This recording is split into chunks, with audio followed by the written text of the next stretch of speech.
Bonjour, Morning Brief du 17 avril 2017. Semaine difficile pour la bourse de Casa. La baisse des valorisations était attendue, mais l'effondrement de volume est décidément inquiétant. Les volumes se sont affaissés à seulement 230 millions de dirhams sur le marché central. Il s'agit du plus faible volume hebdomadaire depuis le début de l'année. L'absence d'actualité fait que l'activité boursière ralentisse durant ces mois d'avril et mai.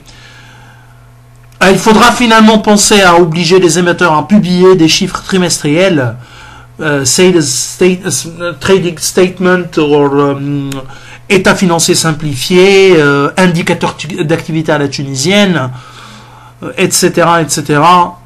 Je pense que seulement la bourse de Casa parmi les pays, parmi les bourses dites de la zone MENA, qui est sûre, c'est la seule qui n'oblige pas les émetteurs à publier des comptes ou publier des chiffres trimestriels.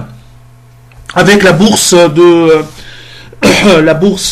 Nasdaq Dubaï, je crois que c'est la seule bourse arabe qui n'oblige pas les émetteurs à publier des indicateurs trimestriels. Meilleure hausse de la semaine est réalisée par Managem plus 9,54%, où nous sommes désormais à alléger après le titre, pour rappel, a affiché une hausse depuis le début de l'année de 27,8%. Autre valeur qui a réussi à s'en sortir durant cette semaine est Holmes. Nous sommes également à alléger, qui progresse de 5,98% durant cette semaine.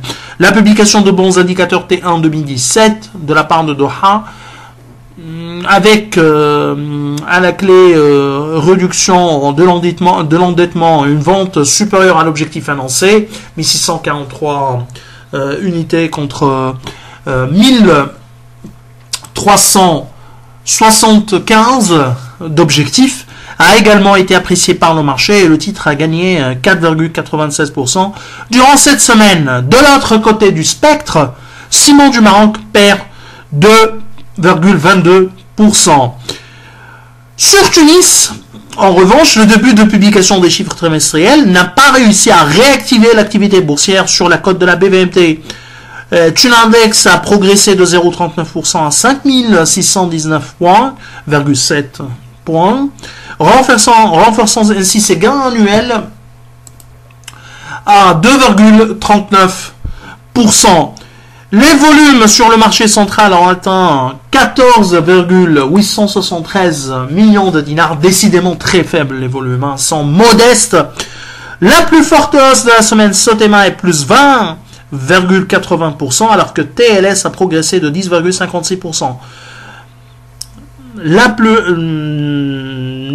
Electrostar a accusé la plus forte baisse de la semaine, moins 11,06%. Côté actualité, MPBS propose un dividende de 150 dinars, de 0,150 dinars, c'est-à-dire 150 minimes par action, et une attribution d'actions gratuite sur la base d'une parité de une action nouvelle pour 10 anciennes. SAH publie des revenus T1 2017 en hausse de 11%, et ce malgré la baisse de l'export de 2%.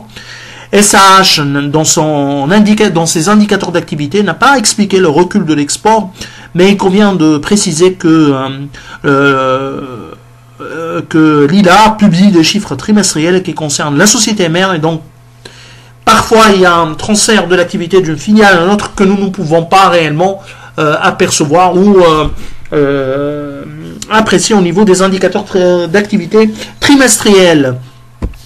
Malheureusement, SAH ne publie pas ces chiffres consolidés pour avoir une idée plus claire, alors que c'est un groupe, désormais c'est un groupe très important, pour avoir ainsi une idée plus claire sur les réalisations du groupe. Alpha MENA et AM, en fait, c'est Alpha MENA, et a accumulé avec un objectif de cours de 14 dinars 5. Londor publie ces chiffres trimestriels où les ventes ont augmenté de 20%, tirées essentiellement par l'export grâce à la commercialisation des produits craft sur différents marchés selon le communiqué de la société.